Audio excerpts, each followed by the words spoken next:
I'll try not to slur my words as much in this one, and actually, I'm going to experiment with reading aloud. I don't use the script; I just have notes. But this time, I wrote it down. Let's see how that goes. Okay, so I'm reading aloud. This will sound stunted.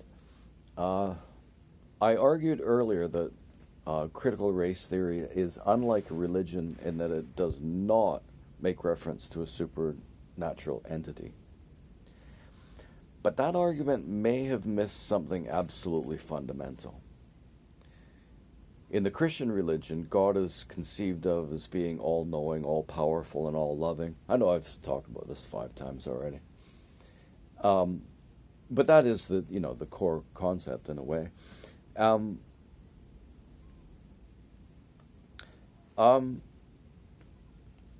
So you can't really have a religion without a God. It's not really a religion. So I think that the critical race theorists have done, and this is a unique insight. I've never heard anybody say it this way. Oh, by the way, John McWhorter is the guy to listen to if you want a more academic discussion of this topic. John McWhorter, spelled with an H. Okay, so they don't have a God, so what did they do? I think they did the only thing they could. They made a collective God of themselves. They know it all. They're not to be questioned. They're all-powerful. They can destroy churches and monuments and the Enlightenment itself. It's like they're like a revengeful God. I don't know why we need an end times. I don't know why we need such a all-powerful, revengeful God. So it must serve some psychological function, or all religions wouldn't have it, or at least there wouldn't be so many religions that have this idea. So they know it all. They're going to go after your freedom of expression and not understand even the most basic thing, that you need freedom of expression so you can defend your other rights. And so that you can participate as a human being in the world. And so that you can actually be exposed to a variety of different opinions, good and bad. And that you can trust humanity to argue it out, dude. There's some awful ideas.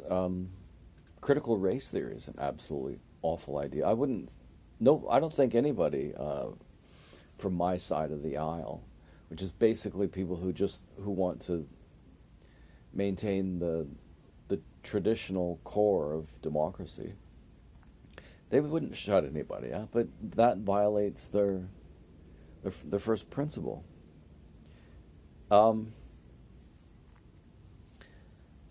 So they've got it in their head that they're all knowing and are or should be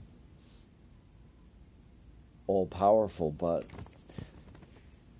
the all love thing, you don't hear them say that. What they speak about instead is compassion. I think perhaps because love is a more expansive idea, it's a more complicated idea, and that if you're going to claim that you love something, then you have to have a positive impact on those things, right? So, okay, let's say that I'm going to come forward and say that I love black people. So, if you love them as an adult, then you're going to respect that they have some critical thinking skills, and say to them that, look, lots of black people are doing so well, but there's a subculture that is doing very poorly, and they're doing very poorly because, again, at least in part because they don't have fathers at home. And there's a gang culture.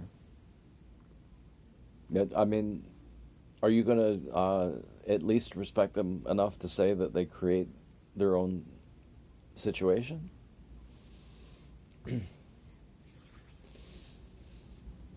You can't love something that you don't respect.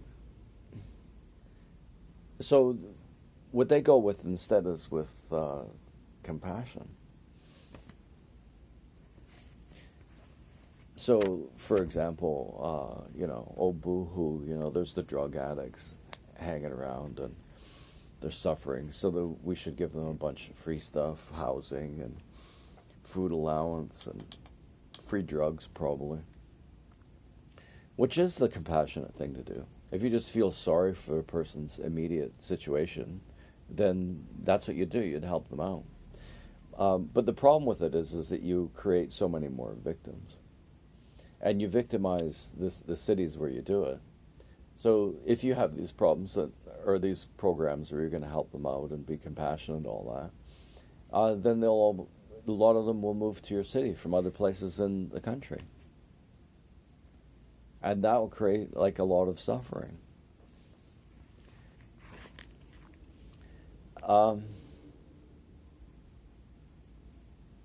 They just don't care. So they talk about Latin American people. And with the border policy that Kamala Harris and Biden have, they just increase the suffering of Latin American people in massive ways. More people suffering on the border. More people are leaving their home countries because they're being pushed out by criminals. The criminals are making the money off of the Biden policy. The Biden-Harris policy is benefiting criminals the most. And criminals aren't very nice to people, especially those ones. So they destroy black communities and they cause all kinds of suffering and death to black people and call that BLM.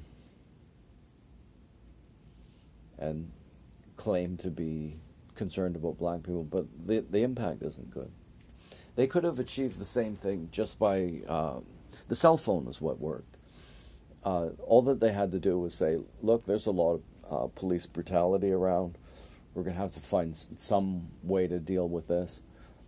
And not been racial about it at all.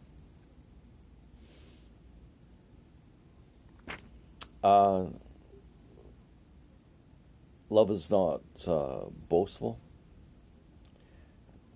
SJWs are definitely boastful. Love doesn't seek a reward. Again, the thing is, if you're living in an authoritarian situation, you have to just say the simple, plain truth over and over again. They're making a lot of money off of this stuff. That I guess you could call it the academic left is making a fortune. And so, you could probably safely conclude that they're doing it for the money. As you can tell, I'm not actually reading my notes. Okay. Lecture 10.